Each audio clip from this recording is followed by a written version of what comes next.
Ladies and gentlemen, boys and girls, welcome back to another Sporting160EN podcast number 88. We got a juicy one, mais polêmica. But anyways, first let's get straight to my co-hosts, as always, starting off with my man Steph. Steph, how you doing, bro? I'm doing pretty good. I just don't like the fact that Luis Godinho, which by the way, que vá para o caralho, he's always robbing our club. It's the second time this year. Against Porto was a scandal. A PK he never called. And against familicao, everyone saw the lengthy video with plenty of examples of dualidade critério. And we'll talk more about it, but I'm pissed because I celebrated the third goal of Coates like crazy. Fucking jumped up the sofa. Same. And that was a clean goal because I challenged anybody, jump without your hands up. Please jump. At home, jump now. Jump and see if you can jump like this without your hands going up. And we'll get into it, but try jumping without your hands and a guy backing up into you too. Without using your hands. Good luck. Good luck. Two, exactly. Two. And Coates won the position, and the goalie was the one who went against him inside the big box, not in the pequena area. He was outside his little box. So that was a clean goal taken away from us from padre. Que foi encomendado, filha da puta. We'll talk about it because I hope that motherfucker dies tomorrow. I don't give a shit what happens to him. I'm not threatening him because I'm far away. Even if I lived in Portugal, I wouldn't. But I really hope a piece of bacalhau no Natal. Agreed, bro. Also going into our other cohort, Christian. Christian, how you doing, bro? I'm doing better than I was in the moments that Steph is describing, the immediate aftermath of the events happening in real time. Later that day, even the immediate day after Sunday, it was just like the only thing I was thinking about or like seeing. So I just couldn't stop thinking about it. And now it's Wednesday, and I still spent a fair amount of time thinking about it since then. It's been all over the timeline. Yeah, I mean, it's just it gets worse. It gets more dramatic. It's spiraled to the point now where it's completely out of control. I don't know. It's clearly not going to get resolved. Like the refs association is always going to stand behind the refs. So it's like obviously we're going down a path that gets us nowhere in the end. It's like, what are they going to go back and change the result? No, it's just like we're fucked, and it sucks to see like the train wreck in slow motion. Ruben Amorim, they managed to take him out of 3 different competitions with the suspension today. So clever amount of days. They went with 15. They got him out of 3 comps. So that's nice. Well done. But in other news, I hung up this this wreath. Merry Christmas, Happy Holidays, everyone. For sure. And last but not least, our main man Nando. It's been a while, bro. How you doing, bro? Bro, it's doing well until my camera just fucking froze on me. So yeah, I just noticed that. You guys get to see the top of my head, man. That's some bullshit. For this. That's impossible how that shit's gonna start happening. Oh. It really isn't possible. There he is. He's back. Oh, we back, right? We back. Yeah, you're back. So let that be an example of how depressed I am because of what the fuck happened against familicao. Literally, I avoided all of social media the rest of that day. The next day, like Chris just kind of said, going into today, just a little bit thinking about it again. We'll talk about it more in detail. Just a sense of frustration, a sense of anger, of revolt, of, here we go again with the same bullshit. You know what I'm saying? But there is one positive, and there's one silver lining, in my opinion, for that, is that I think that we can all agree, and all of Sporting Twitter and all of Sporting Nation, that we got that feeling of stress and anxiety pre-games back again, which we all would agree is what we miss and what we needed. Going into that game, I was like, oh shit, we got to win. We got to make sure we stay atop, maintain the same distance. So the fact that we're back starting to feel that way again is a good indication of what's to come, hopefully. However, we're all too fucking used to this kind of fucking depressed feeling. Sorry for my language. I'm just real pissed off about it, but we'll talk about it in greater detail. Yeah, exactly. But first, we'll go straight into the Twitter questions. Let me just quickly bring this up here. Let me know if you guys see it or not. We see it? Yes. Yeah. Perfect. I love this view of all of us over here. I forced Danny to do it for those wondering. Yeah. So first question comes in from Kaza Paiva at mpaiva7 on Twitter. He asks, who is the first player this season you guys feel is absolutely crucial for us to challenge for the title and cannot have injury due to lack of options? For me, that man is Padinha. Great shout. I'm going to also say Pot. But I don't know. Do you guys have any other different answers to that? An untouchable guy? I would say one of the two, the center backs, right? Coates maybe, or Fidal even. Like if one of them two were to go out, right? Like that would really jumble up the back line. Like because it's like it's Fidal and Coates plus one, right? You're always figuring out who's gonna fill that one, but to lose one of those two. But yeah, the ones Padinha, dude. Fucking machine, man. We haven't had anyone on the team like that since like William, right? Yeah. Prime William. So feels good to have a fucking midfielder destroyer like that again. Right? The guy we wished Doumbia was gonna end up being, right? Oh yeah, that's what he's supposed to be. That's what he looked like for like 10 games and then unlearned everything. That's what he looked like against Liverpool. Next question comes in from Paul Rodriguez at Paul J. Rod. Steph, I'll give this one to you. He asks, do you guys agree or disagree with how Sporting is handling the loss after the game? Will making the accusations against the officials and governing body make a real difference? Great podcast. Keep it up, guys. Thanks, Paul. Thanks for the support. But yeah, Steph, what did you think of this question? Yes, of course. That's the way to handle it. You can't just let it go. You have to say something. And why? Because this was game number 9, I believe. So with that said, we have still 25 games left. It's a total of 34 games. So you need to keep the pressure. You need to make noise because if you don't, then the next game, the same shit's going to happen. So we're being loud and clear and putting the pressure on the APAF and Associação de Árbitros because that's what they deserved. If you looked at the video that we posted on Twitter, I don't know who created the video, but it was a really good job. Do you guys know who created the video? I have no idea. I just got it from João Castro, if I'm being honest. Got it. And outstanding job. I know that it's Portuguese subtitles, but you can be creative and translate them into English if you prefer. But I know our fans they're pretty smart and they understand most of them Portuguese. But you'll see the difference of treatment by Luis Godinho in that specific game. I mean, familicao player kicks the ball away and doesn't get a yellow card. He just talks to him, and Pot gets a yellow card. By the way, did he get a yellow for kicking the ball away? That's like the official. I think that's the official thing. Yeah, not on the foul. Even if not the foul, it's the yellow. Oh, dude. Even if it was Chris, even if it was the foul wasn't a foul. No, it's so soft, but that's what I was thinking the entire time, to be honest. So not only that was one of those plays. Do you know how many yellow cards our players gotten with similar players that familicao players didn't get? Look at the video. What about the PK?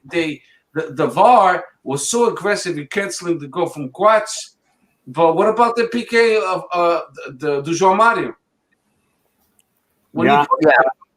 That's a PK. That's maybe we wouldn't miss it again. We could have won the game if Nuno Santos didn't miss it.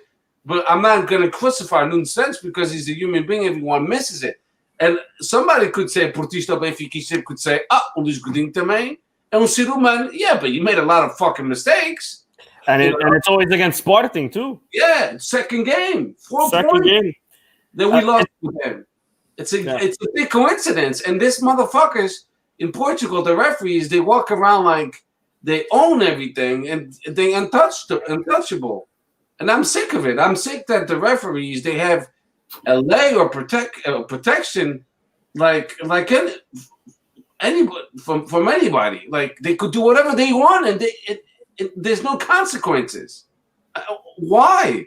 When the president of the league, the president of the APAF, the president of the Portuguese Association, Referee Association, when they look at the video, automatically they should say, "Holy shit, he did make a lot of mistakes, and we need to talk to him about that."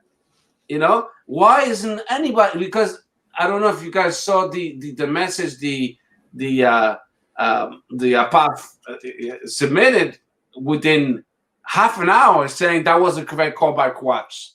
That was a good call. He canceled it. But why the fuck didn't they talk about the yellow card that was given to Potts in the wrong way when the familicao played did the same thing? Why the fuck did they talk about the PK, the João Mario suffered the big push, and they didn't talk about that? You know? You want to be so aggressive saying, yeah, we canceled the game properly. Talk about the PK that was not given to Sporting. Talk about the wrong yellow cards given to Sporting. You can just pick and choose whatever you want to say. Talk about the whole thing. Be transparent. And that's not what's going on. And Benfica and Portuguese, they hate what's going on because all of a sudden we matter. Why? Why are you afraid of us? Because we're playing awesome soccer. We're playing well. And the only way to get close to us is by cheating. Again, it's not enough the 80s and the 90s that need to pay that and emails you can accuse for them. I'm sick of it. I'm done now, by the way. Yeah, agreed. Agreed, Steph. Agreed. Sorry, next comment comes in from Mundudung Leão. No, listen, this is a therapy session at this point, bro. I seen a tweet earlier in the week saying, why do men start podcasts instead of going to therapy? This is what this is, bro. This is a therapy session. It's like me. This is like me going to church to my priest. Well, yeah, e o teu padre é o Luís Godinho, caralho. O Padre Godinho.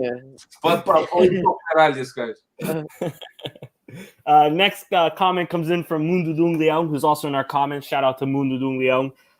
He says he doesn't have any questions. I just want to say hashtag Fonseca out. It worked. It worked. He's not here today. Next question comes in from Silva at Silva BDC Jr. Sporting has a 40% win rate with Luís Godinho. What are your thoughts on that, Nando? 40% win rate. 2 red cards against Amorim this season as well. What are your thoughts on that, dude? I mean, I think you have to start to question, not question, but you have to start asking Sporting to argue every single time that we get Luís Godinho as our ref. We need to start going out of our way to make a big deal about. They say it's what it's not anonymous selection for the refs in Portugal right now, is it? They go back and forth between anonymous selection and non-anonymous, if I'm not mistaken. So Sporting needs to go out of their way to make sure that Luís Godinho isn't the guy reffing a Sporting game, because the stats are as clear as day. You know, like you said, 2 red cards, less than 50% win percentage. The way that these games are going about and the way Sporting just lost points against Familicao.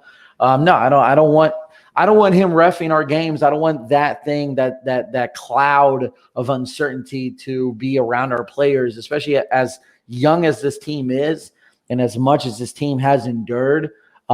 They're too young, and in my opinion, it's real easy. And I'm still concerned with their what's the word I'm looking for? With their belief being fractured and anything being able to knock them down, even though post game they've all said the right things.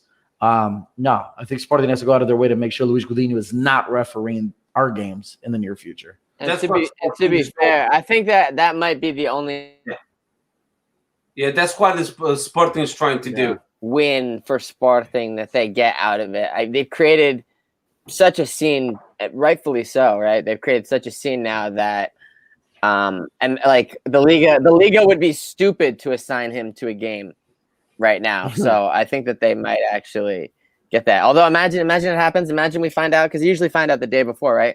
We find out the day before it's Luís Godinho. Like it's gonna be a clusterfuck. So they should be smart and avoid that. Big time. Yeah, Agreed. agreed. Agreed. Next question comes in from creator with the 0 instead of an O90. He asks, I just wanted to say how much I love Portuguese football and how much of an example it is to every other league in terms of a non-corrupt, clean, non-biased sports association. More seriously, though, what have you guys thought of the Inside Sporting videos on YouTube lately? Let me just answer that one. I actually do love that. I was actually literally just before going on the podcast showing my dad those videos too. Sort of like a little bonding thing now. We just watched the little training videos. Listen, out of the everything Varandas has done, I know it's not Varandas per se, it's the media company that maybe he's hired or whatever. Yeah. Fantastic job on what you're doing here, buddy. In terms of media, you've really turned that around. Keep these videos up. I love these videos. And I've joked in the past that if everything that they do is just like film the training ground, like every player announcement's the same. It's just like them at the training ground. So this is some good use of the training ground, right? We get to see shit we wouldn't normally see. So yeah, exactly. I agree. It's the best content they've made.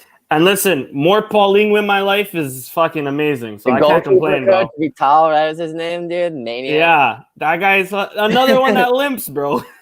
Maniac. We would never know that without the video, right? That he exactly. was a maniac, so. Exactly. Next question comes in from @Castro_1906.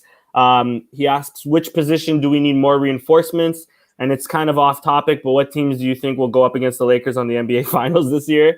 Assuming the Lakers are penciled into the finals. Damn, I know. Clippers look all right, bro. But actually, no, I think the Lakers would too.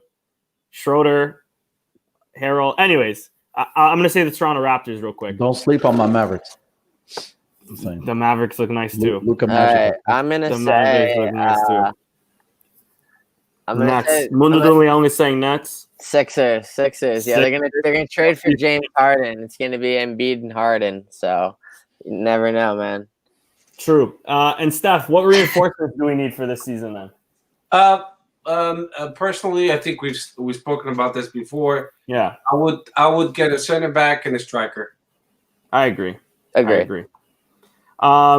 Rui Costa at Rui Cost 30105018 asks, is the league corrupt? I'll answer that for you guys. Yes. Anthony Menez saying, or at Anthony M_SCP. This one should be interesting. It's going to be a great pod, I think. And then, of course, our boy with the Mario Balotelli gif. Why always us? Shout out to New York's finest. It's a great question, bro. Why always us? I don't know. I know. What's that then? I know too. All right. Why always us then, boys? Because the top two spots in the Portuguese league means millions later. That's a good point. It's all about money. Agreed. All right, let's just jump right into this game. Familicao 2, Sporting 2. Our starting 11 was as followed. We had Antonio Adan in net with Fidel Coates and Luis Neto in the back, with Antunes taking over the injured Nuno Minge. And then we also had Pedro Porro, who scored a banger of a goal. In the midfield, we had João Mario and Pelinha. And up front, we had Pot, Nuno Santos, and András Porar. Nando, I'll start off with you. A quick little summary of what you thought of this game before we really analyze every sort of casu. Yeah, man, absolutely. So, I mean, it was a pretty clear Sporting dominant performance, in my opinion. I think we continued what we've been doing. These are kind of what we like to call in America trap games, if you will. A lot of easy opportunity to lose points at stadiums like these, right? Sporting outshot Famalicão 15-5, possession 65-35%. We didn't have like tons and tons of clear opportunity for goals, but we did have a lot of opportunities constantly pushing at their net. More obvious again than ever that, Pedro Gonçalves is that guy. He's turning into that guy. His goal, just his calmness, his ability to just kind of maneuver that defense and shoot that ball just calmly, collectively, top notch, 5 stars in my opinion. Coates constantly being a good threat. When we have set pieces, hell, he scored a goal that shouldn't have been taken back. A couple of things on my end, though. Adan, who we've all kind of talked well of so far. I think he had probably his worst game with Sporting. Really infeliz and how he comes out on that ball in the first goal. I think he just misread it completely. But Sporting as a whole, we did what we needed to do, and we did more than enough to win this game. Hell, I even think that the red card we're going to talk about here in a moment is, or that second yellow, is a little unfair in my opinion. But overall, Sporting did more than enough to come out with the 3 points. It's not our fault that we didn't come out with the 3 points. However, for me, there's one thing that's clear and obvious is that Sporting's lack of a striker is detrimental. It's going to cost us points. It's going to cost us games.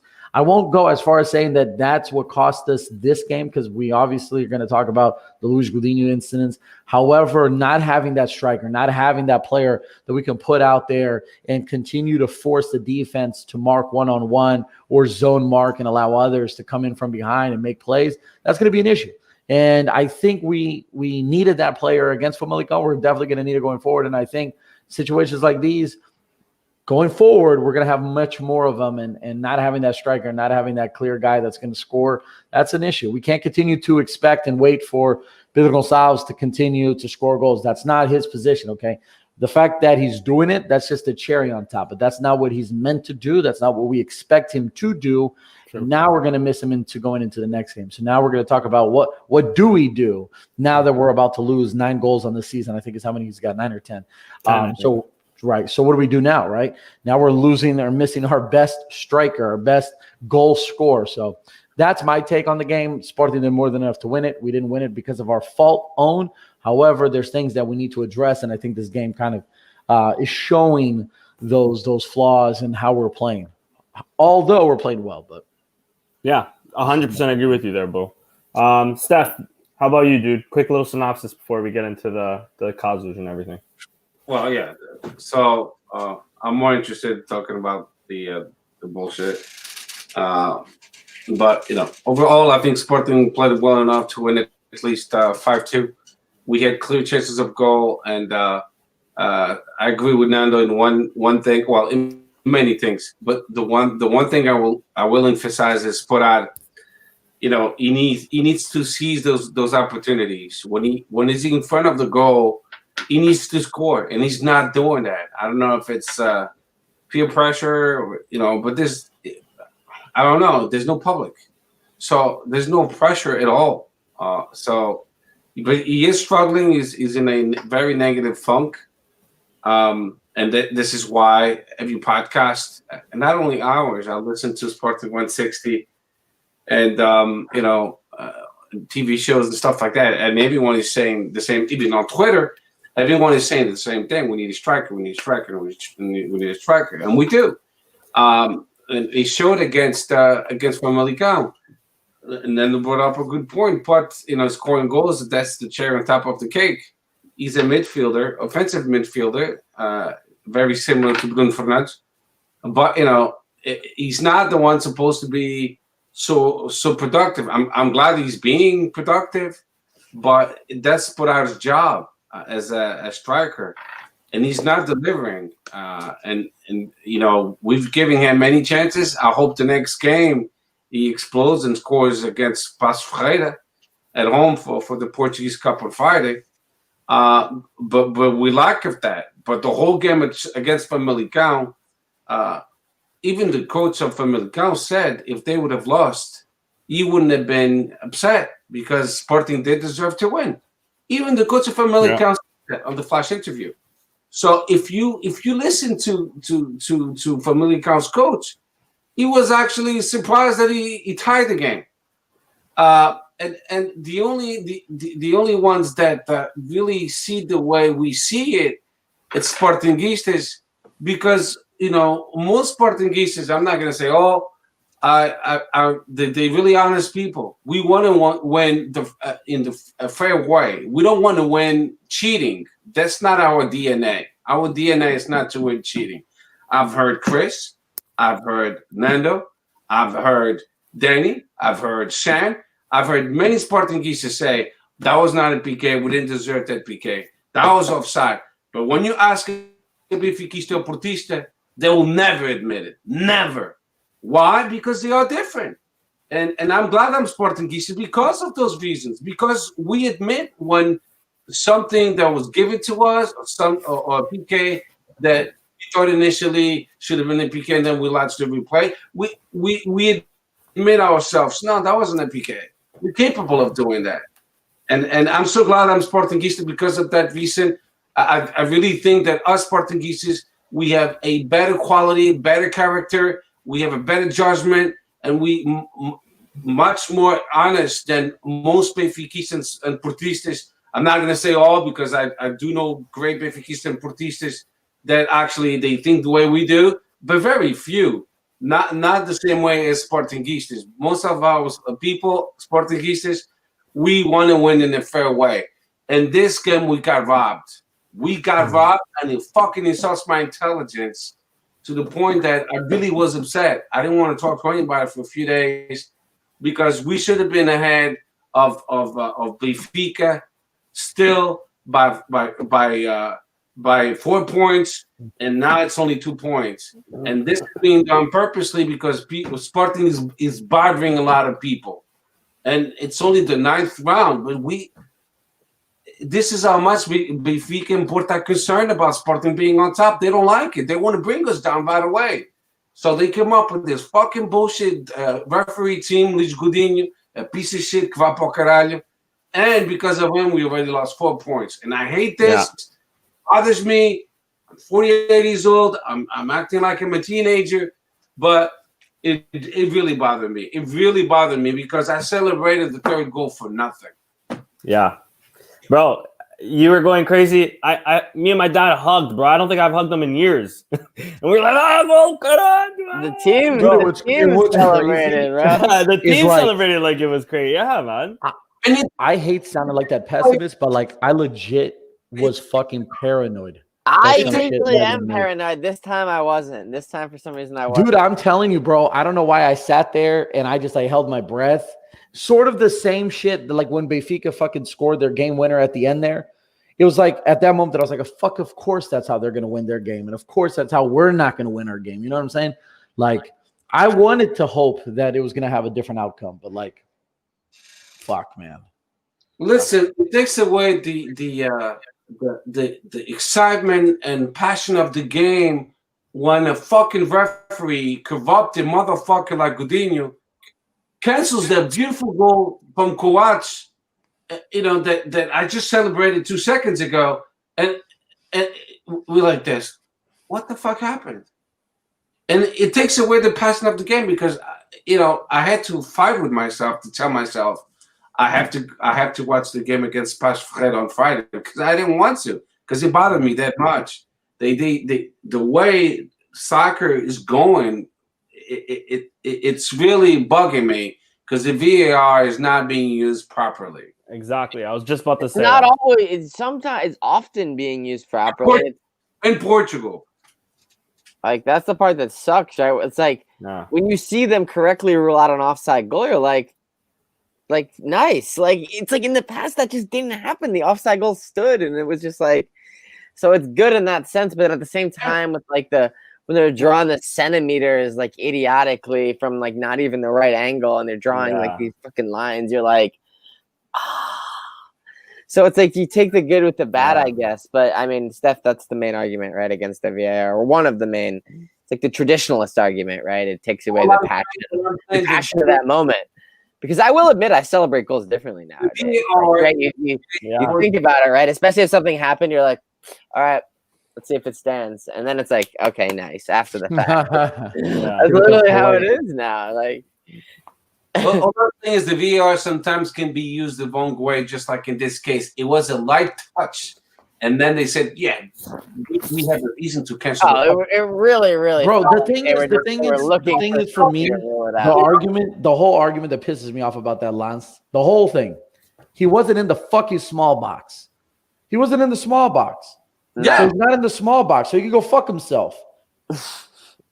Watch it. Both defenders, they pushed him, shoved him, and then the goalie came out of his goal. So he had won the position. So that's the goalie's job. A goalie's job is to figure out how to muscle his way through that small box and to claim it himself. The fact that he made himself out, I don't give a fuck how he got outside the small box. By the time he was in the air and Coates is up there, he's not in the small box. He did. The keeper was late to the ball, period. Coates had the position, he had the advantage, he got there first. And that's how you play soccer. Yeah. And then once he got there late, he went against Coates' arm. It wasn't vice versa. And that's why it bothers me that Godinho purposely in the VAR used that scenario to cancel the goal. O braço estava a fazer falta. But they see it logically the way we are. And that insults my intelligence, everyone's intelligence, and we lost 2 points. Yeah. And isn't the rule state that in order for VAR to be used or overturned, and this kind of goes to what Chris was saying about how it's not being properly used, it has to be you go with the call on the field, which is a goal, and then there has to be unquestionable evidence that needs to be overturned. And the fact that we can sit here, claro, Portuguese, we're going to say that fuck, that's not a foul. But everybody else who I've heard say it, and I've heard some Benfiquistas say it, believe it or not, and I have heard some Portuguese say it as well, just leads you to believe that it's not unquestionable evidence. So therefore, the call on the field needs to stand. Yes. Here's what I'm saying from this. And the thing that I hate about it, and I'm with Steph, where it questions my intelligence, is Portistas and Benfiquistas, especially what I've seen on Twitter, they'll use just the one angle where you see from the back, where it looks, and it's just a picture, where it looks like Coates' arm is actually impeding the goalkeeper's arm. The best part is literally in game, Godinho can't even he didn't even look at that angle, dude. He only looked at the front angle. The back angle is more incriminating. Exactly. That's the one thing.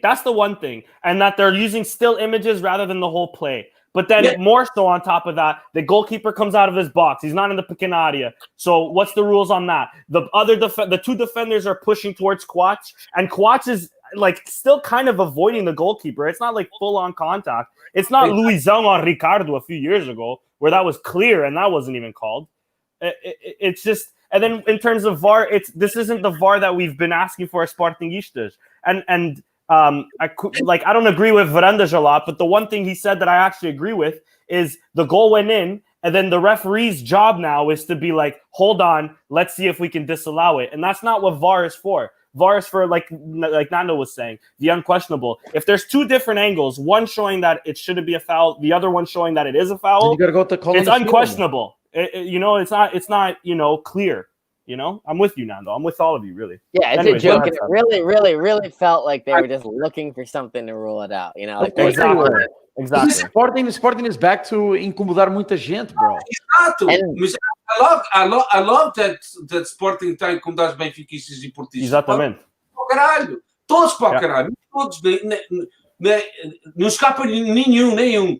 Braga, all of them go fuck themselves. They want to win the cheating way. Os benfiquistas and portistas. Not all of them, again, because I have a lot of benfiquista friends and portistas, they're reasonable. But the vast majority, they want to win at all costs. Yeah, it doesn't matter. If we can win cheating, that's how we're going to do it. And we're not asking for that. We're asking that let our players play, and when we score goals, validate them, for God's sake. That's all we got. Because we're playing beautiful soccer. And this fucking Luis Godinho, you shouldn't even be a referee. You should be maybe, I don't know, plant potatoes. That's an insult for the agriculturists in Portugal. Not even, I don't know. Fuck him. Ship him to Alaska. I don't know. He's a piece of shit. And he shouldn't be a referee in Portugal ever again because he's really bad. The devil's standards in that game was amazing. What about the Jean-Marie PK? Wasn't that a PK? Exactly. Let's go into the one PK that did stand. PK on Nuno Santos. Of course, he missed it. Before we go into the miss, and maybe if about Nuno Santos' penalty record, the player didn't receive a yellow for that. That was a tackle from the back and in the box. Refresh me on my memory because I feel like the rule changes every time. Can the referee give a yellow? It's a random penalty. It's a random, bro. And by the way, Antunes with a nice 1-2. My guy Antunes, he repped the logo well. He played well. We gave him a lot of slack. He played well. I have to admit. I have to hold my hands up when I gotta get that out there in the ether. I was very happy with Antunes' performance. Same.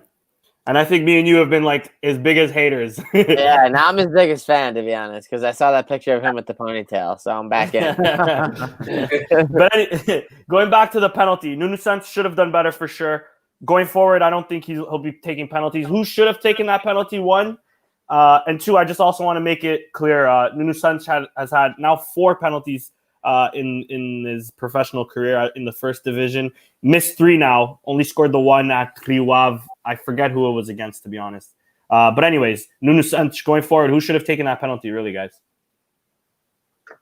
I would have let Pedro Gonçalves take it, bro. He's fucking on fire right now. Or Sporar. Or Porro.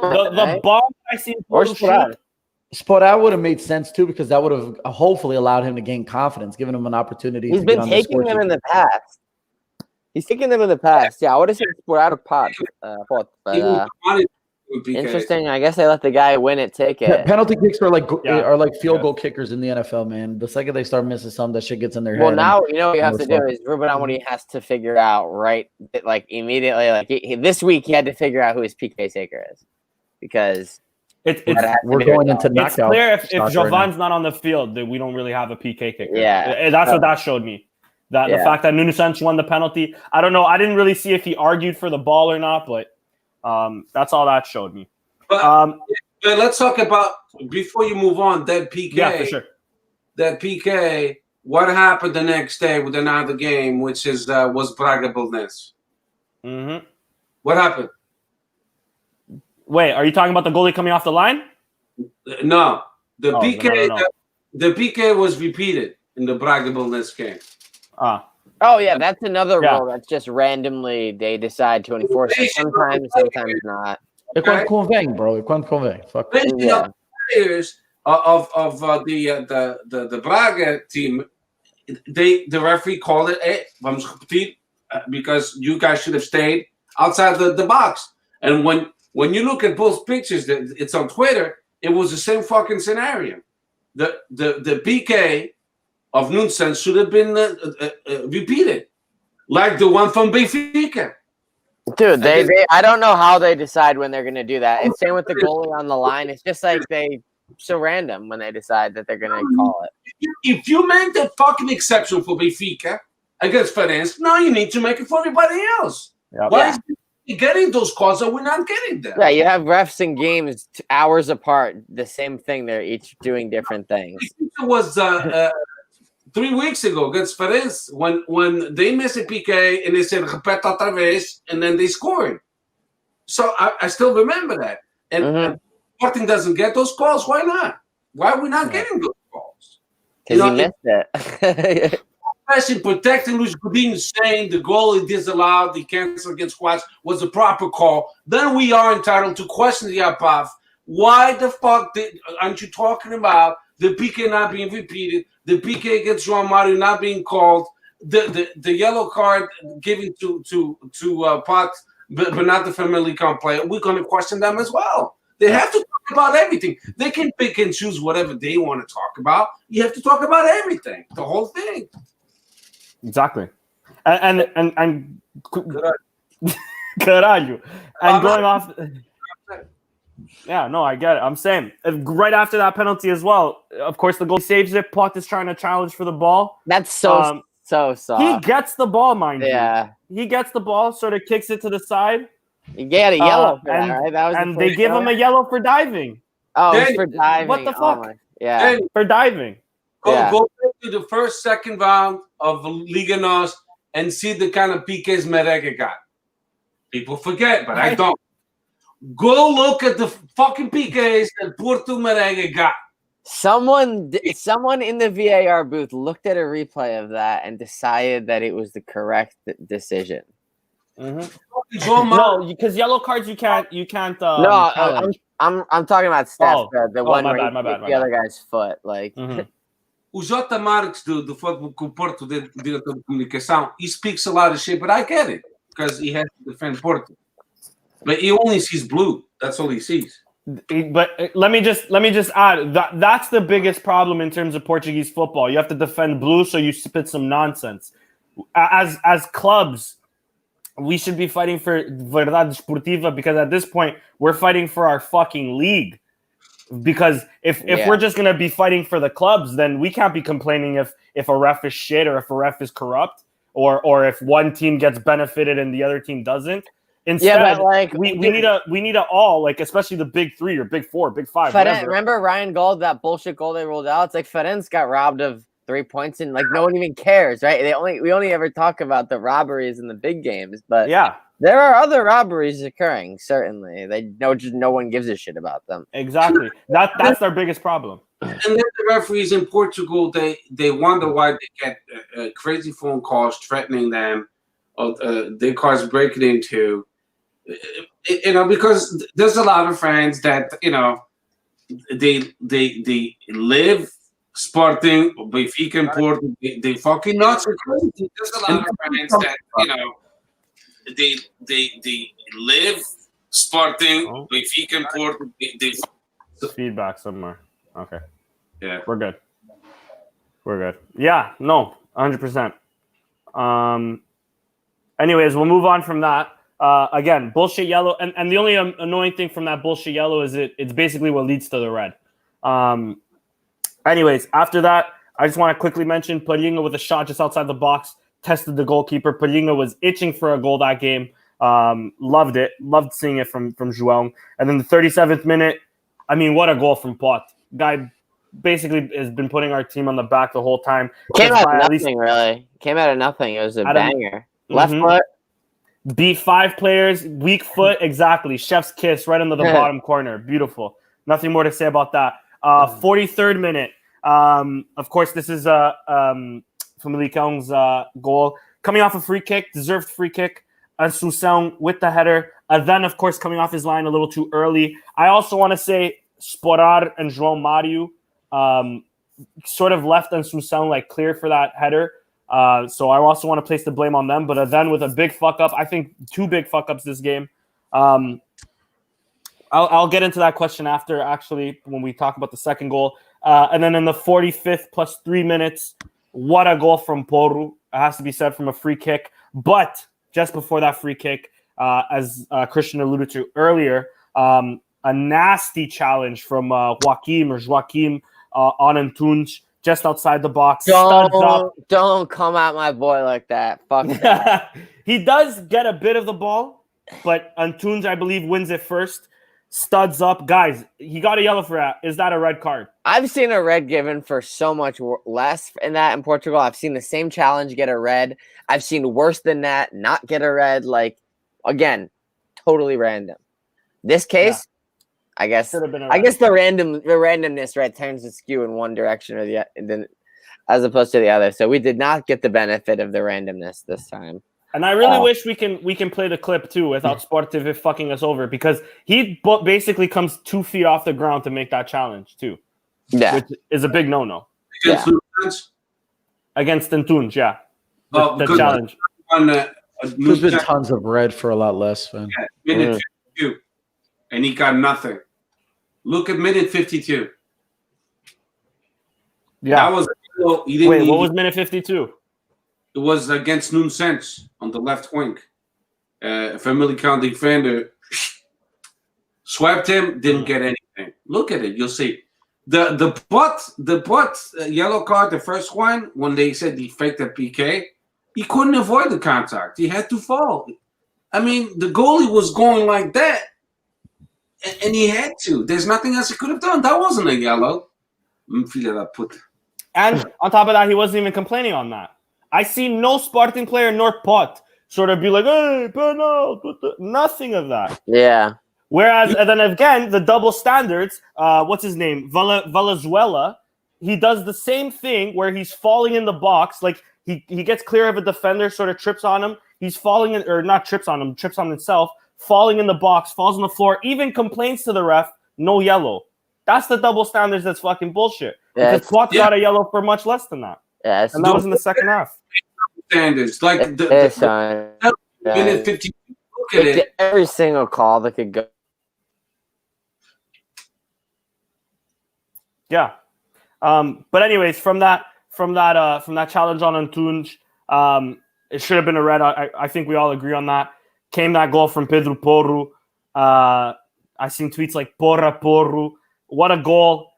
Listen, I wish the title of this video, I was actually telling Christian, I wanted the title of this video when it was 2-1 up. I was already thinking of it. It was going to be Sporting Clube de Pedro. But of course, Luís Godinho had to steal the show, didn't he? And steal the 2 points from us as well. And then just before the second... But not only that, they were itching to get rid of our top scorer. And mission accomplished. Now, Portuguese, great minds, they think alike. Exactly. So that motherfucker, he exactly whatever he got paid on the side by whom, I don't know, because I'm not going to accuse anybody. But that was a good investment because we lost 2 points. We lost our best player. I don't know for one game, I think, because it's 2 yellows. Yeah. I think it's only one game, right? Okay. The game on Friday. Against Pascal. And a bunch of our players got yellow cards. So Luís Godinho top notch for somebody. Somebody said, okay, mereceste o dinheiro que a gente pagou. You know? Because that motherfucker, he screwed us. Because we all played for Familicao. We won that game. That game is 2-3. But we lost the points. Agora tem que aturar os filhos da puta dos benfiquistas e portistas. Nem todos, claro. And I hate that.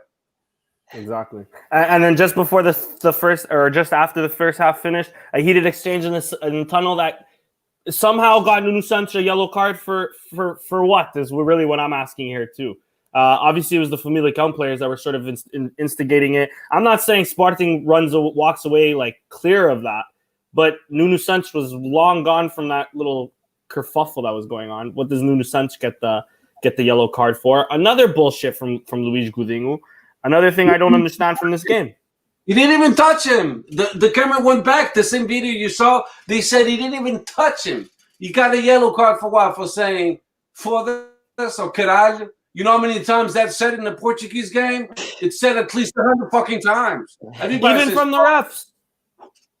Even from the refs, yes. You could hear it now with no public. Caralho, anda, meu. Foda-se, joga a bola, filha da puta.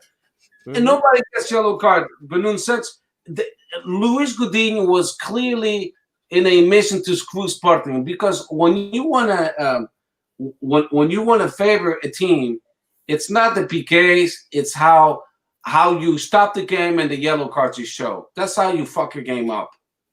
It's you stall the game with yellow cards and stopping it many times, and you kill the rhythm of that team.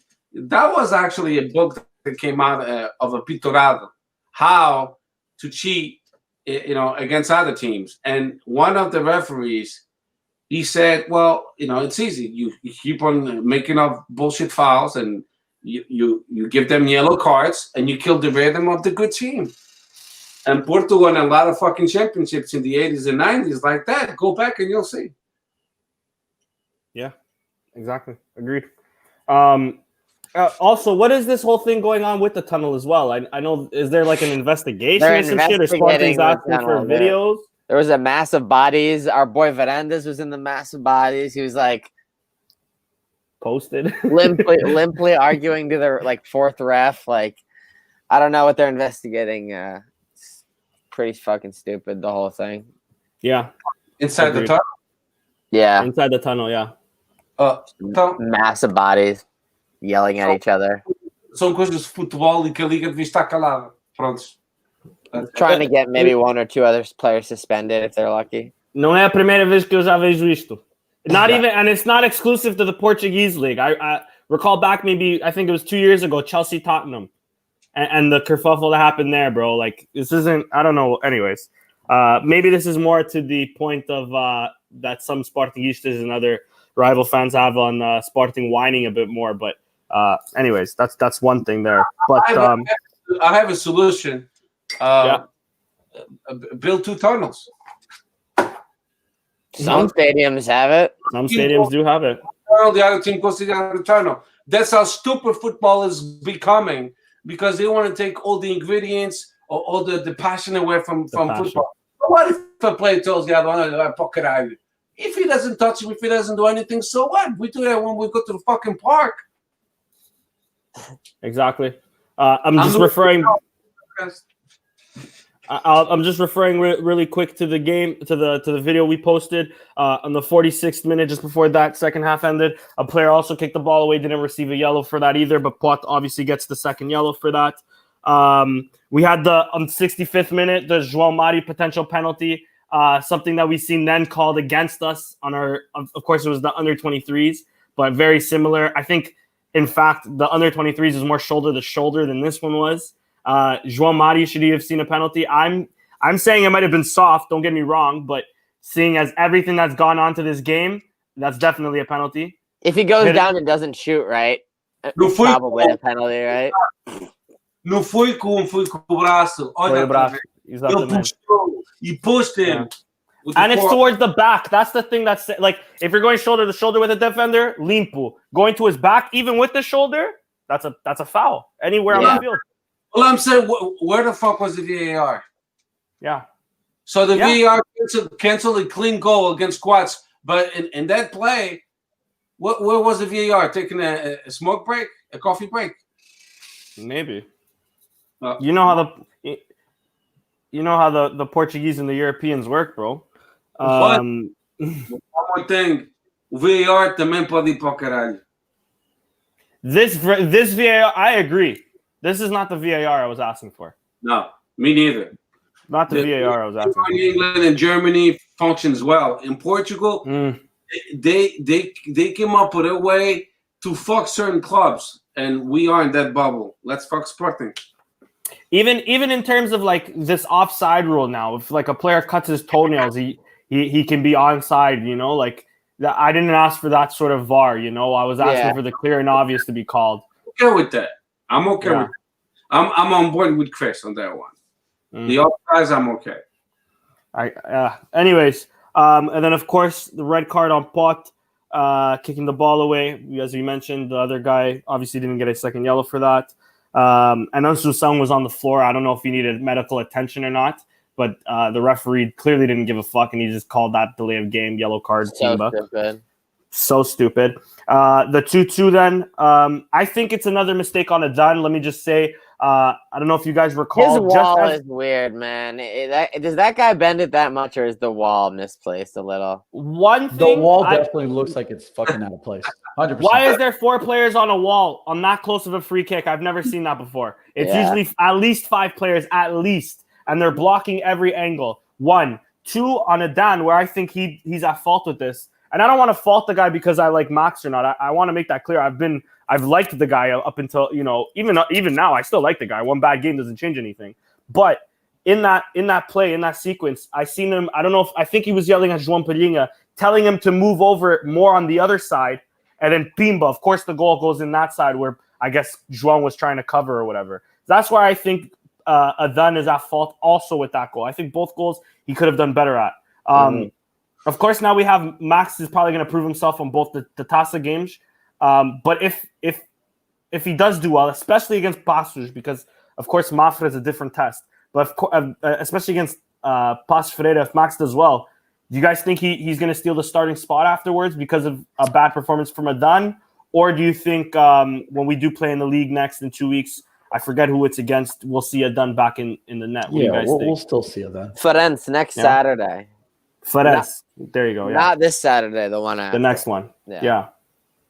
So what do you think, Chris? Well, if Max is really, really good, this is what I was thinking about, right? If Max is really, really good, it likely means Sporting was really, really bad, right? That means we're getting peppered against Mafra, and it means the Taça de Portugal game isn't good, potentially, because he's making a lot of saves. So naturally, the Passos Ferreira game is going to be more difficult. They're playing well, and it's for the cup. Like, I actually think that's going to be a tough game on Friday. I agree. The Tuesday game, I'm not so much worried about. So, I guess we'll have to see what happens. Sporting hasn't been a team that's conceded so many goals this season, right? So if we concede like 3 or something in any of these games, it's not going to be good for Max. So he basically has a very thin margin of error. And he kind of has to do something extraordinary. Yeah. Unless Max makes another error again, which that leaves the door open again. But for this moment right now, he needs to really do something just to stand out. Unfortunately, I think. Yeah, he needs to seize his opportunity, and I think, like I was saying, I think the Passos game is huge because Passos is actually playing really well. They're unlucky to lose against Benfica. Unlucky not even to they could have easily stolen that game. So I don't expect an easy game on Friday. I have to say that like as well. that's in Portugal, like that's an important competition. Passo is obviously going to try to win. So yeah, and we're not in Europe, so we fucking better not rest anybody for Taça Portugal. I really hope not. Minus Plot, of course, because he can't play. Give me some about that. I've been liking him the past 2 games. He's come in. I wouldn't mind it. He wasn't too bad. He wasn't too bad. I agree. He wasn't too bad even against Familicao. We talked about the Coach goal being disallowed, the bullshit. So I won't go into that again. But the Amorim red, 15 days, taking him out, like Chris was saying, conveniently taking him out of 3 competitions, of the Taça Portugal, of the Taça Liga, and of the Liga. I think I'm actually going to steal a quote from Vitor Oliveira. In terms of the Portuguese league, coaches are at the utmost importance. So for them to steal Ruben Amorim for 3 games, it's pretty bullshit. Is there any official word as to why Ruben Amorim got a red? Because he said, "Go fuck yourself. This is a fucking robbery, you fucking thief." So because But I mean, I think that probably gets said to refs pretty frequently. He just, once again, he happened to be in the mood to give a red this time. So are we trying to who are we trying to fool in terms of the Portuguese league? Who are they trying to fool in terms of Sergio Conceição has never said that, or in the similar vein?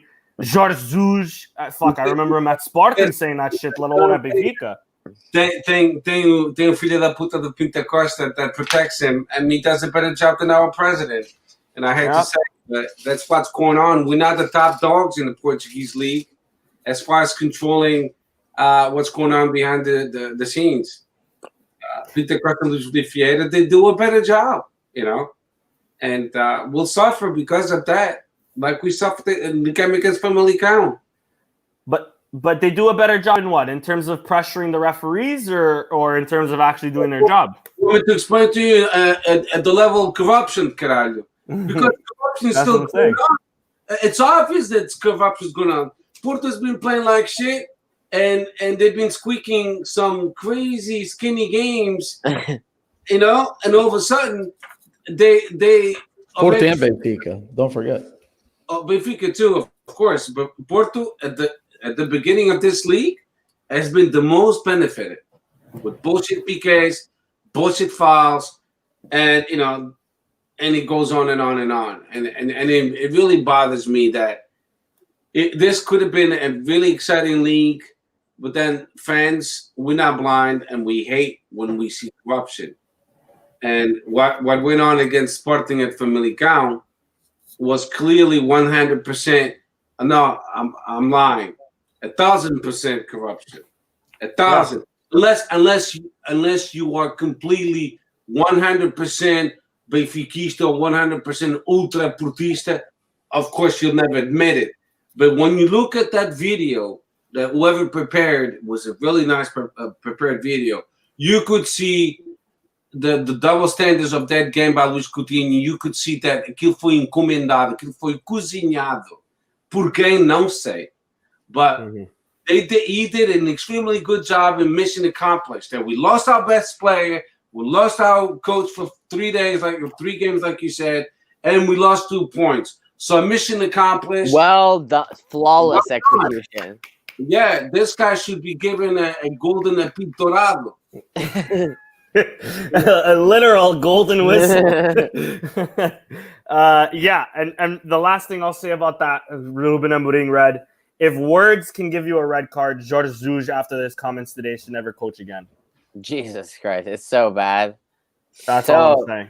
He's so out of touch with He's going on 2 very fucked up back-to-back unfortunate comments now. Yeah, all I'm going to say is I'm glad he's not associating our club across Europe or representing our club across Europe like that. So have fun with that, Benfiquistas, and spreading your brand. Exactly. And the international media is only really picking up on his comments on racism today because they didn't pick up on his I don't want to say misogynistic, but I guess his like misogynistic tone towards that female reporter That was 2 just weeks a ago. dickhead move to man or woman, and just to treat any reporter like that. Agree. Yeah. If you're a sports journalist, how are you telling them they don't know the sport? You know, what I mean? It's like that's your job. He's God, bro. He fucking knows everything, man. This is Zoosh. So men in the United States shouldn't be able to talk about soccer because our females, they win everything in soccer. Exactly. So Canada too. Dude should be the voice in the U.S. In the U.S., they shouldn't talk about soccer. Yeah, exactly. 100% spot on stuff. And then, of course, we'll mention the comments after the game from Varane. There's a lot of applause from most Sportingistas. I have yet to see one Sportingista really talk bad about him and about his comments. What did you guys think? There was a few things that I agreed with, and I mentioned it earlier on, where he mentioned that he believed that the referee at this point they're now waiting to disallow goals rather than actually analyzing goals. And with that, I agree with him. Do you think he defended the club well in those terms? And what he said after the game? Nando, I'll pass it off to you. It's like I can't get mad at him for saying the shit he said. You know what I'm saying? It just looked like because he's been so poor at defending Sporting and he's been so poor at his comments regarding his time at Sporting that it's almost felt like I don't know what word to use, but almost felt like puppet-like. You know what I'm saying? Like Rogério Alves gave him like a task list of things to do. Like if we're in first place or if we're doing well and Sporting gets fucked over, here's the shit you've got to say. So like, I mean, even him going down there is like a political thing. They're like, "Oh, go down there for a photo shoot, man." And he goes down there, his awkward selfie, standing there in the tunnel, like hands in his pockets. It felt so. Bro, what are you doing? What are you gonna get done down there, bro? It felt forced. It felt fake. It felt. I don't know. It just didn't feel natural. I feel like exactly how you feel, where it's like he's saying the right things, right? He's got to say it, but it's just like. So from the perspective of like check boxing the shit you're supposed to say as the president of the club that just got fucked over. Good job, Varandas. You fucking did it. You nailed one fucking job. Fucking. I think I think completely different actually because I think the man and somebody's got the. Let me mute mine just in case. No, it's not yours. Maybe it was. I think he's trying and he's better than before. I'd rather him say something than not say anything. Because in the past he's been really quiet, not saying shit. So now he's defending the club. And when I saw him speaking, you could see that he was upset. He was legit. He didn't do it for unselfish reasons or for himself. He was actually defending the club. What Varanda's done better lately is not speak at all, not give speeches, let somebody handle it. But when he has to intervene when we get robbed against Pintecosta, he's done it, and he was suspended. And he did it again against familicao. So I applaud him for that. Bravo. I don't like him. I think he sucks as a president, but I'm going to call it the way it is this time. I think he did actually okay, and and I think it was legit. I don't think he went there for his image, because you could see when you looked at him, ele estava nervoso. He was shaking, and he was really concerned. So I respect him for that. I mean, he's a married man with kids. I have a soft spot for that too, as we all should of course. But Varandas has done better, and we stuck with him until 2022. Let's forget about this fucking silly games of we're gonna kick him out, because it's not gonna happen. It's just not gonna happen. So he's gonna stay until March 2022, and then we'll have a chance to vote. But in that game, I think he did great actually defending the club, and afterwards, Sporting, o diretor de comunicação and the judicial system of Sporting, also they doing what they're supposed to do to defend the club. And yeah, I'm gonna side more with Steph too. The only thing I'm with you two, where in terms of I hate the way he talks, but at this point it's just who he is. Like he stutters. Like okay, it's what he is. Ele un gago, whatever. Fuck it. But he did well. I think he said the right things. Like I can't. The one time he's a coward on how he defends. But the thing is, and I hate it. But I'm with it. Like he did well. The thing is, it's like. Yes, he's saying the right things right now, but it's like, does he actually want to get to the bottom of it, right? Does he actually like want to solve the problems, or is he just saying he's fighting for it now? Because it's like the 2015-16. It's like, yeah, if you actually want to get to the bottom of like actually doing serious things, it's like there's steps that you have to take, and he hasn't actually taken those steps. He just comes out in the moment and says the right things, which, like, I agree, like he is saying the right things, and it's just like. Sporting got robbed. It's like that kind of passionate speech he gave like right after the game, right when he was down there. I guess like, yeah, it's pretty good, right? And you know what? Like, I guess it shouldn't be difficult for you to do that, right? If you care about the club, right? The president, like, we got robbed. Like, how are you feeling in the moment? I wouldn't expect him to be happy, right? So that's good, right? But it's just like I feel like he doesn't actually want to. He doesn't have the cojones to actually take on the actual greater problems here. So it's just kind of tinkering on the surface level. And yes, maybe we won't get Luis Godinho nominated anymore, but we'll just get fucking shitty Rui Costa nominated. It's not like that's better, you know? Yeah. It's just shitty in a different way. So. But that's the problem in Portugal. It's called a lack of evolution. And the way they protect the referees, it's disgusting. You know, why shouldn't a referee being be able to explain himself at the end of the game?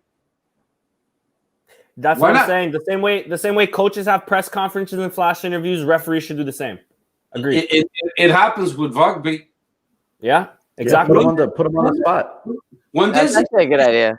When there's a decision in the NFL, what happens? What happens? Tell me. Well, I mean, they explain it, I guess, right, on the mic. A speakerphone, everyone hears it. Why he made that decision, and bang, everybody knows. In Portugal, you look at the referee the wrong way, you might get a yellow card. Literally, yeah. Literally. Depends on his mood at the time. Luis Godinho is one of those fucking referees. He walks on the pitch with his nose like this, and don't you dare look at me because I'll give you a yellow card. Okay. You know, and he walks around like that. But why? Why is he allowed to be so obnoxious? Why are Portuguese referees thinking that they can do whatever they want on the pitch, even make a mistake and not even go back and correct it? Because, you know, the PK on João Mario, the least he should have done was, but that I blame on the VAR, is why didn't they check that? You know? That's when people think, oh, there's something extra going on, you know. And I think that game foi encomendado e cozinhado. Somebody paid Luis Godinho to make sure we lost points and make sure we lost our best player, because the first yellow card to Porto was bullshit. He couldn't avoid the contact with the goalie from familicao unless he stepped on him. See, I don't even know, Steph. I don't even know if necessarily in this particular instance, maybe there was like a direct fucking cash payment, fucking old school mob style. Someone comes in and hands him in a briefcase. But at the same time, I think it's just the culture, right? It's like he knows that in the long run, if he does this, it's better for him. It's better for his career.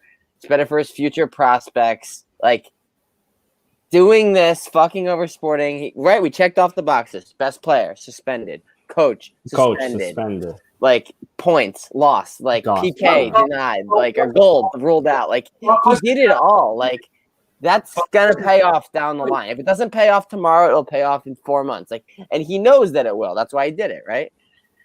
But Paul Costa's got a good point. Make them pay penalties as well. The club pays penalties for fans when they misbehave, and sometimes those fans, that's just because they're wearing the Sporting jersey. We just got a fine for a beach soccer game from 2016 because a fan went into the beach, the pitch, and slapped the referee.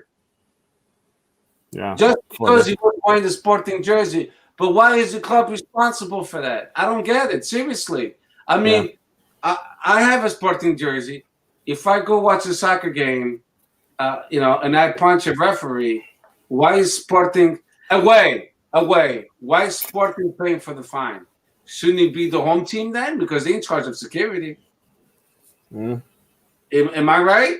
But it shouldn't be the club getting those heavy fines. Anyway, I'm going a little bit off topic. But Luis Godinho, I don't know if I told you guys. Pode ir para o caralho. I don't think you said that yet, Steph. And Chris, Varandas isn't lacking cojones. He's lacking escalões. That's right. He's lacking. Full circle. I think he's lacking both. Paul said they should pay for the penalties with the referees. And that's a good point because they would think twice before making a fucking mistake. Or even, I think the interview after the game, or at least some comments after the game, they escaped scot-free all of their decision. It's bullshit. They should have to explain themselves at least. They should review how they train the referees. So the human aspect on how to talk and communicate with players, because you shouldn't be giving yellow cards just because they're looking at you the wrong way, this and that. You should have a dialogue. We need a complete revolution in the way referees just go about their business in Portugal, period. I mean, at the end of the day, we can all agree, everybody watching this podcast can agree that when we watch Champions League soccer, when we watch international soccer, we watch soccer from other countries, and we see how poorly our referees handle foul-to-foul situations and the lack of jogo em andamento. It's just bad from the get-go. Whether refs are doing shit intentionally because of corruption or whether or not, it's horrible. The referees in soccer in Portugal are just disgusting. They're bad. They kill flow. They kill momentum. They don't let players be creative. Everything about it is bad, and that's a lot of the reason why our league in general is so behind so many other leagues in the world and how their soccer has evolved. So, I mean, from the get-go, Portugal just needs a complete just overhaul of how the fuck referees go about doing their job. And then on top of that, we have the corruption bullshit that we always have to deal with consistently in Portugal. As if the fact that they just suck at their job in general isn't enough, then they also have to be fucking corrupt. So it's fucking annoying, man. You look at the Premier League, and they stopped the game maybe a handful of times. In Portugal, it's triple the amount. And then they want to conquer fans from other countries to watch the Portuguese league. That's never going to happen. When you have the referees constantly go, prip, prip, prip, prip. The direct kick from familicao when they scored the second goal, was that a foul? In England, it would have never been a foul. It would have never been called a foul. But in Portugal, you dive, it's a foul. Well, look at the defenders in Portugal. They feel a little bit of pressure against the corner. They dive. They call it foul. Yeah. I'm a merda. And not only I'm a merda. Portuguese league. I only follow the Portuguese league because of my Sporting, because I love Sporting. Because if it wasn't, and that comment right there is so true, Steph. That comment is so true. The fact that we can all probably agree to that. I will never, and I can't remember the last fucking time that I ever just out of boredom watched fucking soccer in Portugal, se não é do Sporting. Or maybe Porto Benfica, because again, it influences Sporting. And that says a lot. And that says a lot to why our league is so bad. But we've all could sit here and agree to moments where we watch the Premier, La Liga, Serie A, whatever, even the MLS, whatever the fuck it is, because it's more enjoyable. It's better skilled players. It's just better overall experience. And then, yeah, like you just said, the fact that Portugal's sitting there scratching their heads trying to figure out why the fuck we can't even put fucking half a stadium filled to watch even like the main teams in Portugal play, let alone these shit teams that fight for relegation who get like meio povo lá do caralho do fucking town, não sei de onde. Oh, yeah, don't say anything. You might insult them. I was going to say mine in Portugal, but then I was like, fuck it, they don't even have a soccer field. The solution is simple. So the European Union, it's like the US, basically, they all together, okay? So come up with a European referee association. So a few Portuguese, a few Spanish, a few French, a few Italian, mix and match, and then have international with no loyalty to clubs. One of our fans just said that on the chat. Who was it? Yano, I'll bring it up now. I think it's this Yeah. one. So, and he's got a good point. I agree with him 100%. I've been asking for foreign refs. Been asking before VAR. To domestic clubs, and it's right on point. I agree with him 100%. Because these referees, I think they still corrupted.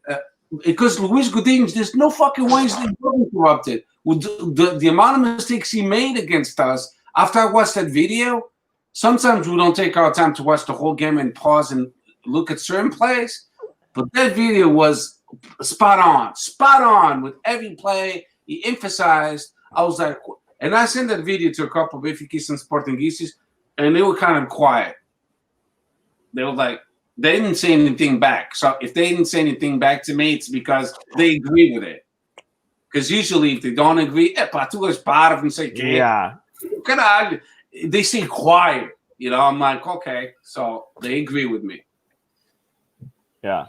And last thing I want to talk about in terms of the refs is I want to vão todos para o caralho, sinceramente. Sim, tudo certo. But also in terms of like VAR, I mean, we've been asking for this since VAR's come into place and all the bullshit's been happening. I don't know why they're shy to release the audio between the two referees in VAR. If it's because they're swearing, Maria, censor the foda-se and the caralhos in there, bro. Release the fucking audio. It's ridiculous. Não tem aqui dinheiro, mas está o gajo a falar, pá, espera aí, olha, parece que é penalti, chega um gajo a dar numa nota de 50, não, olha, vi outro ângulo, já não é penalti. Veio outro gajo aqui do lado direito, está-lhe uma nota de 50, olha, é penalti,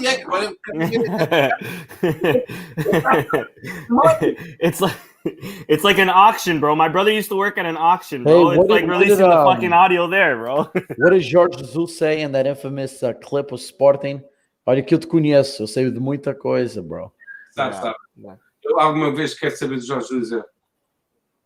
But that's what I'm saying, but bro, it's more than obvious why, you know, what they say to each other isn't divulged to the public. Olha gato atrás. I know that's todo cute, né? Tem pussy. There it is, bro. I gotta make sure I got my fucking fair share, bro. Ela let's just quickly move on to last thing before signing off. Just the news today of the AG being rejeitado after signatures asking for a general assembly, mainly on the what's the word I'm looking for? Readmission, I guess, as of Bruno Carvalho as sócio.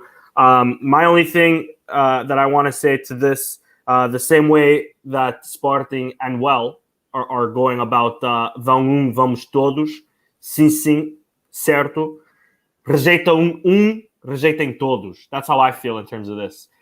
Man was that's alleviated of all causes. I don't mean to interrupt you, Danny, but they really just I mean, it's smart. I don't blame them. They really seized on this moment. Luis Godinho is the one that united Sporting, not Varandas and this, where we all go, I will fucking get behind Ruben Amorim and I'll follow him where he goes. But let's not lose sight here of the overall climate, the moment, right? Luis Godinho united all of us, and this team united us. Not anything that he did.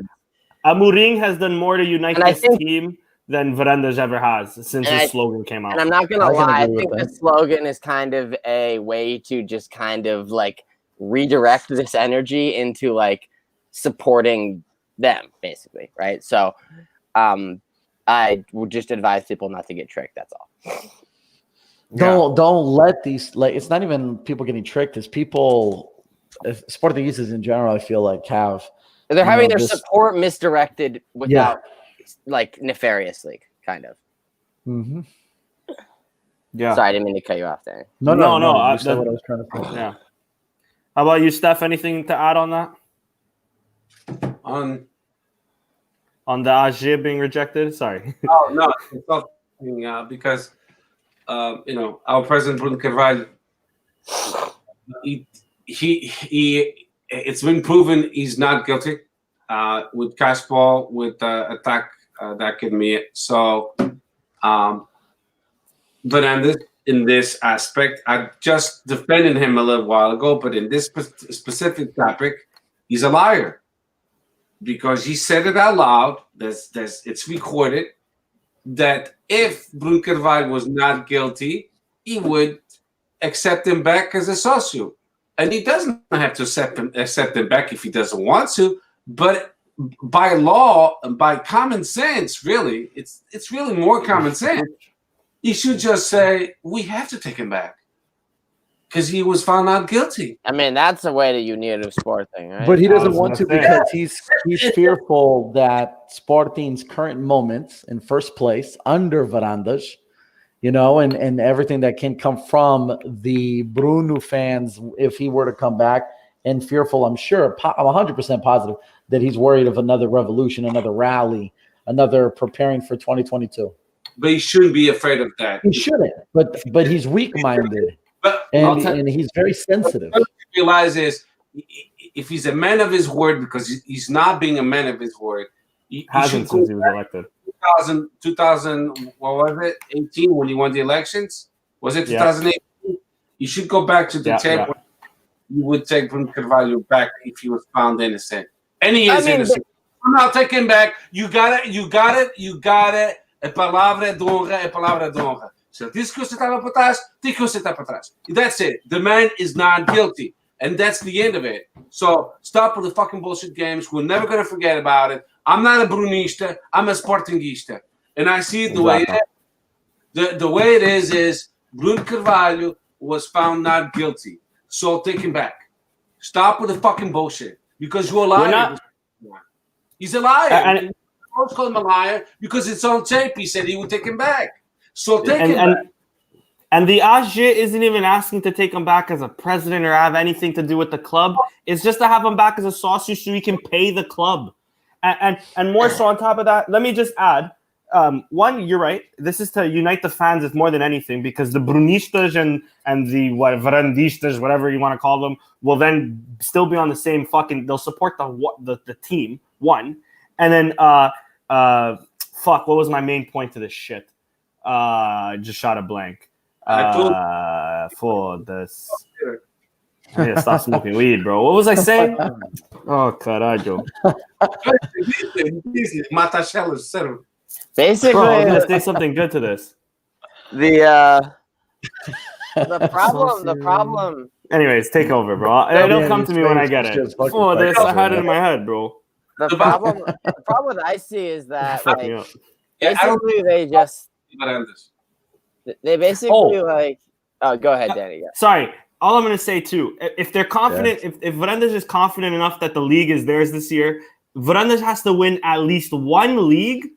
And basically, I think he'll cement himself as a top candidate for his next election. Just one league against Bruno Carvalho, against, bro, Peruteu can come from the dead. If he wins one league, I'm pretty sure Varandas will probably win the next election. Presidency again.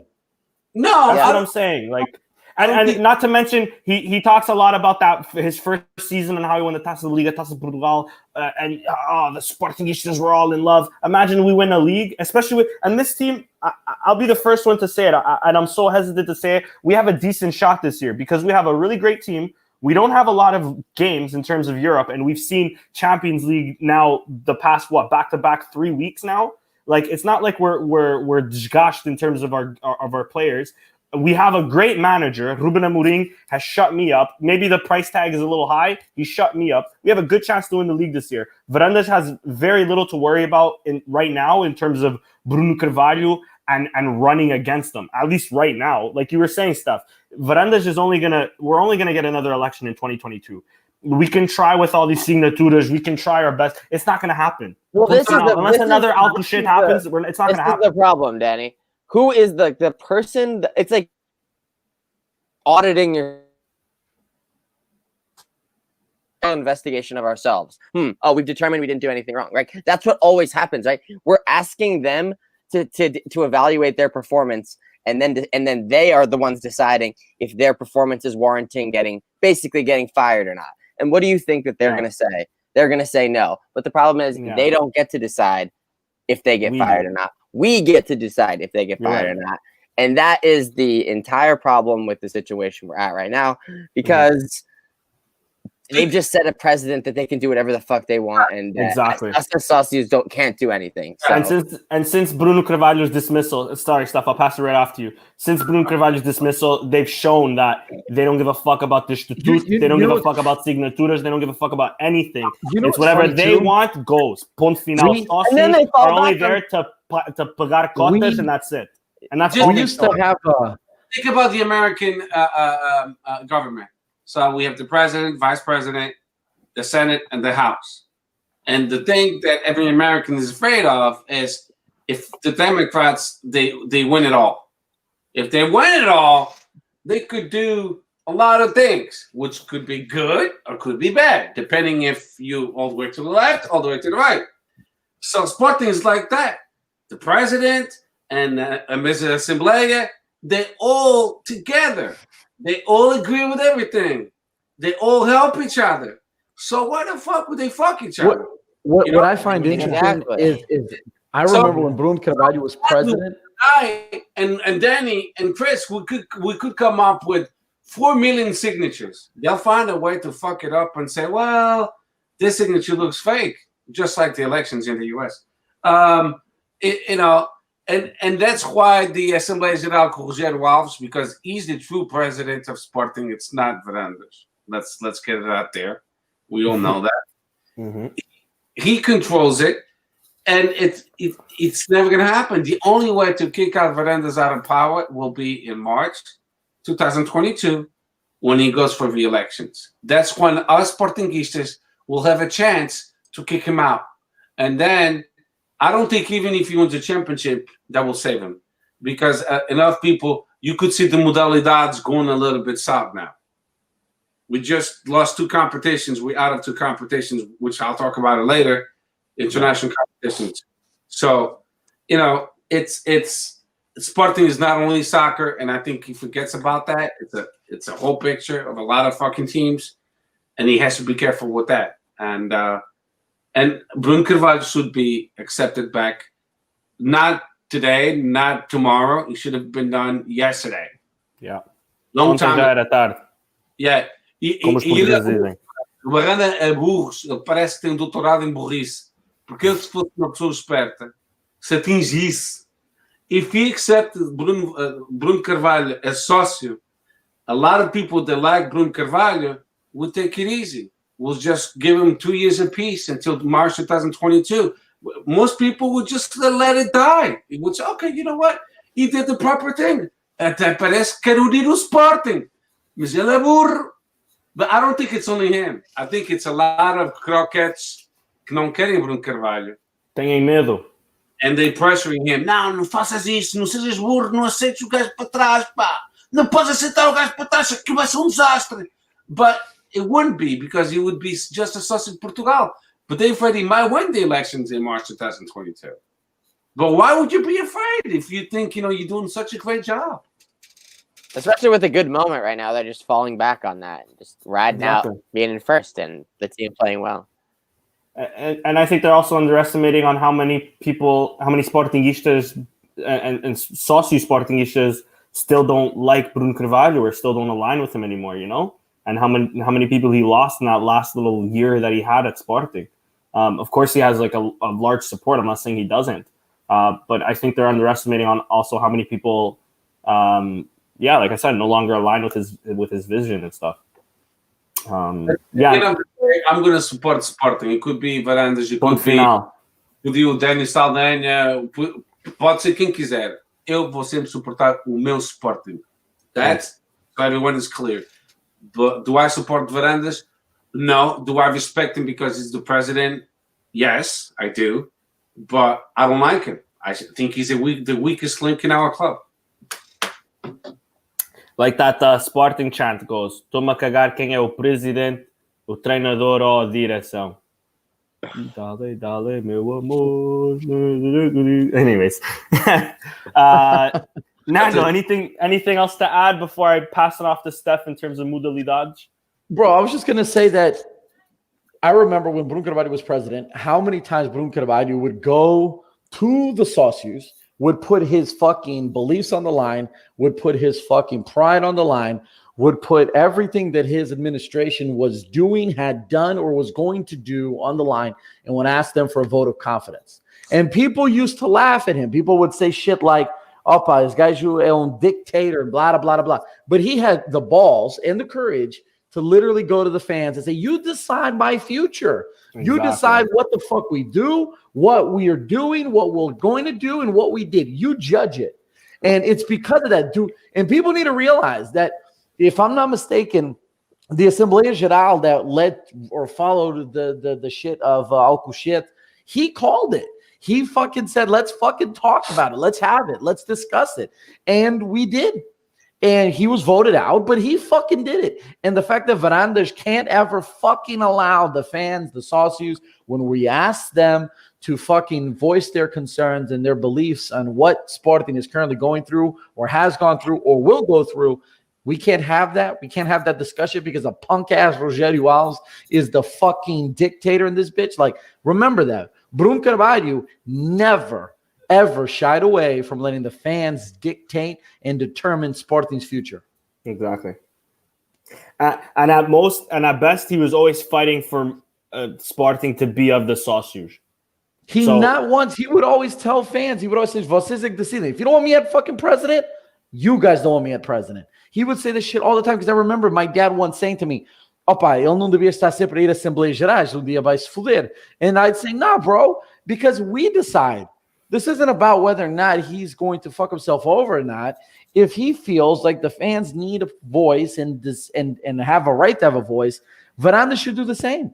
But he's scared, he's fearful, he's worried because he knows he doesn't have the majority. What he does have is the majority of fucking old farts who have the fucking most votes at Sporting. That's what he fucking has. It's argument because the last time they had an Assembleia Geral, they cursed him out, and then his action plan was to kick out the sócios, kick them out of the club. That was his action plan. Who cursed at me? It was that guy. Get his name. I want him out of the club. He shouldn't be a sócio to Sporting Club Portugal. That was it. So you know, if Benfica and Porto did the same thing, they would be without fans because everyone curses when we're losing. A filha da puta não joga uma merda esse caralho. You know, so it's just a normal reaction at the time. It doesn't mean that we really mean it. But anyway, so it's getting late. Yeah. Anyways, yeah, exactly. Steph, quickly, let's do our modalidades before going on to Passos Ferreira. Okay, so I won't take too long. So handball, Sporting for the Portuguese league. We went to still Bolonense, and we won 33-20 away.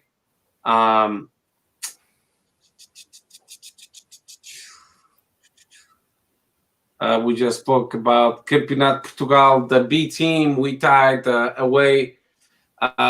So against Rabo do Peixe, that's actually a club, 0-0.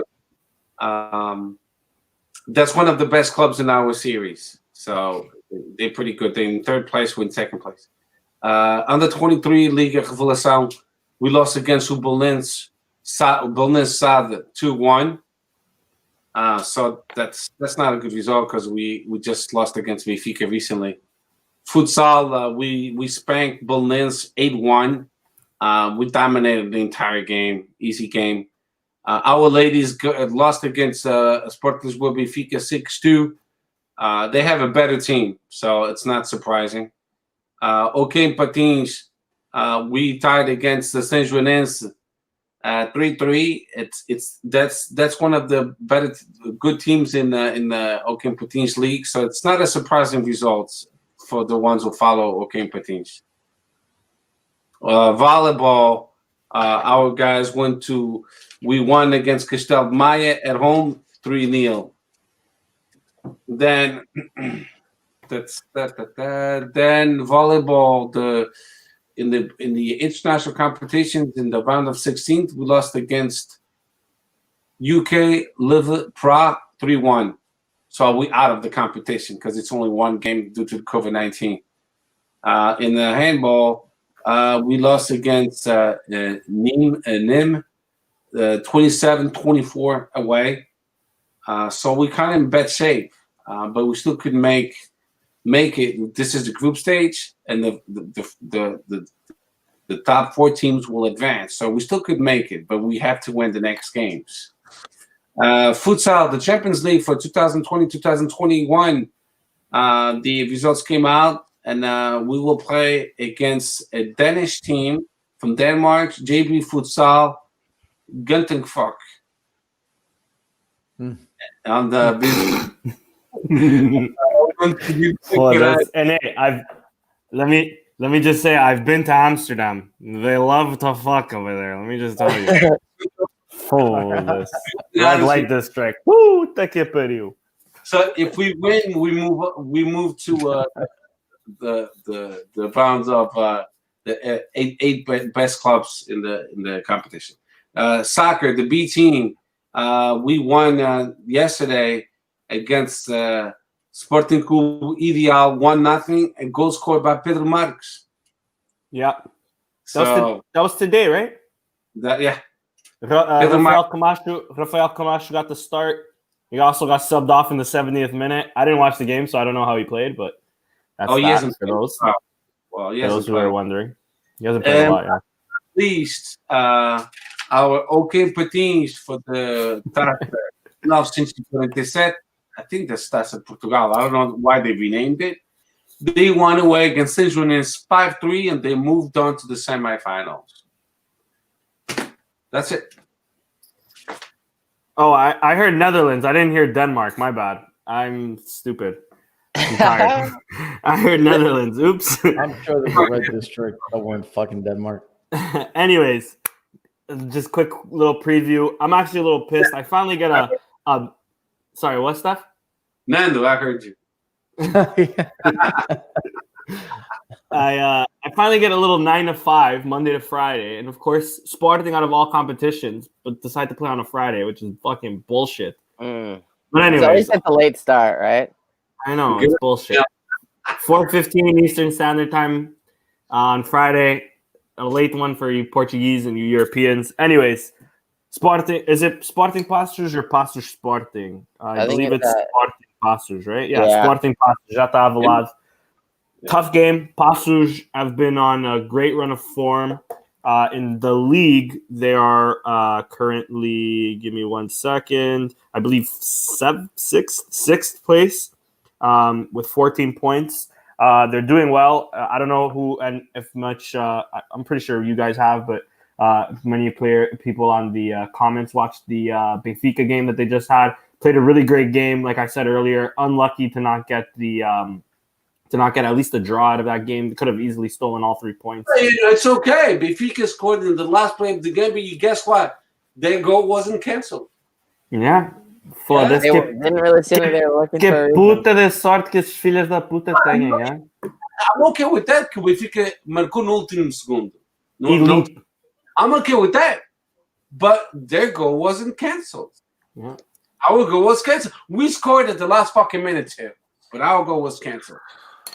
And that's what bothers me. Why is Benfica important getting away with shit? And when we score the clean goal, they take it away from us. I didn't say it yet. I forgot to tell you guys at the beginning of the podcast. Luís Godinho pode ir para o caralho. Oh, really? I didn't know that, bro. I didn't know you felt that way. I had no idea. But yeah, anyways, Passos Ferreira, it's going to be a tough game. But I think the boys will rally together. I currently love this group. I don't know who's going to start for Potts' place. I think maybe Jovan will come in on that wing with Nuno Santos. Midfield will sort of stay the same. Giovanni is out. Giovanni is out. Oh, he's still out? Yeah. Does he have COVID or is he just injured? He's just injured. Oh, Injured fuck. Today. So maybe Tabata then. I don't know. But anyways, I'm gonna personally go with a 2-1 win. It's gonna be tough, but I think we'll win. What about you guys? I would say Bragança. That's a good shout. And João Mario even up top, like on the right. I wouldn't mind that either. You're not about shout. Yeah, let's talk about the lineup. So yeah. I'm interested to see if Eduardo Quaresma will come back. The filha da puta fucking shaved his head off. Guy looks fucking sharp as shit. Skinhead, man. Yeah, it will be interesting to see if he comes back for the Taça Portugal. I don't think he will. I honestly think the lineup will stay the same. Yeah, I don't think you can. I think Nuno Mendes might be back. That might be the only thing instead of Antunes. He's back. And then, Steph, I'm actually going to take that back. I'm going to agree with you. I think Bragança will come in for Pot, and it'll be a front three of João Mário, Nuno Santos, and you know what? Tiago Tomás, because Sporar was kind of quiet last game. Nah, bro. I feel like you can't mess with what's working right now. So like Sporting doesn't have a lot of we have no international competitions. We're trying to get wins in at all costs and keep that flow rolling. That's my opinion on it. I think you keep everybody who's healthy and everybody who's been playing, you let them keep playing, and you let them stay in rhythm. Just replace the ones that are hurt. But Bragança makes sense. I mean, it wouldn't surprise me if Tiago Tomás came in, but if he does that, then that just shows that once again, Ruben is constantly flip-flopping back and forth and can't figure out what he wants to do with those striker situations. I think he's sticking with Sport up top, but yeah, I mean, I wouldn't be mad if he did. To be fair, I'm fine with that. Okay, so goalie, Max. Okay. Do lado direito, Porro. Claro. Okay. Fedal, Coates, Neto. I would prefer. I don't think so. Inácio or Borja, or I think you keep Coates and you rotate the other two. I don't know. I think Taça Portugal is still so important for us. We won't do that. It's an important game. It's not the Liga. Taça de Liga. It's Taça. Yeah, do the rotation. And we didn't even do that against Sakavanins. Yeah. You know, I don't see us doing that against Pastos. I'm not asking our lineup. I'm asking what we think Ruben Amorim. Yeah. Me personally, I think. Sorry, Gustav. Porro, Fedal, Coates, Neto, Nuno Mendes. I agree. Same. Agree? Same. I think the rotation, if there is rotation that'll happen, it'll be against Mafra for the Taça de Liga. Because fuck the Taça de Liga at this point. Games, Felipe, Bragança. Yeah, I agree. Nuno Santos. Yeah. We have to. Sporar. Yeah. I think Tiago Tomás. I think Tiago Tomás will get in instead of Sporar, and then João Mário. O João Mário, exato. Or even I wouldn't even, because João Mário was kind of quiet against familicao. I wouldn't be surprised if we had Nuno Santos, Sporar, and Tiago Tomás like we had in the in preseason and even in the start of the season. Tiago Tomás sort of on the right. And then even if not Bragança, it might even be João Mário and João Pedinha. That's another possibility.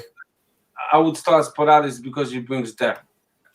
When we play with the strike, he drags the defenders and he brings depth.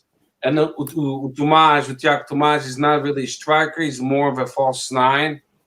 He's speedy too. He's quick. He runs after balls. I'm not trying to compare him to Lietzen, but he reminds me a bit of Lietzen on how he'll go after everything. And he has that speed. And he has a decent shot on him. He has a decent finish on him. I think I like Tiago Tomás. I'm going to be honest. Mario or Nuno Santos later into the game. That's what I think. Yeah. Anyways, do you guys think we'll win? Scores? I'm saying 2-1. Sofrido 2-1. 2-1 as well. That's a good one. I think that they'll come to play. So we'll have to be pretty good to win. Oh, yeah. I thought he left like he was all depressed and he left. Nah, bro. I'm not gonna be that negative going into this game. 2-1, I agree. 2-1. Steph, are we unanimous? No, I'll say 3-1. 3-1. Like it. All right. And with that, that'll be all. Jordan Bentoncourt saying 2-0 in the chat. Kyle, our boy Kyle Ferreira, saying front three of Tabata. Where'd it go? Sporar and Santos. I don't hate that. I don't hate that either. I like that. And then he's saying Sporting 3-0. For the Santos 2 goals, Tabata 1. I wouldn't mind that. Anyways.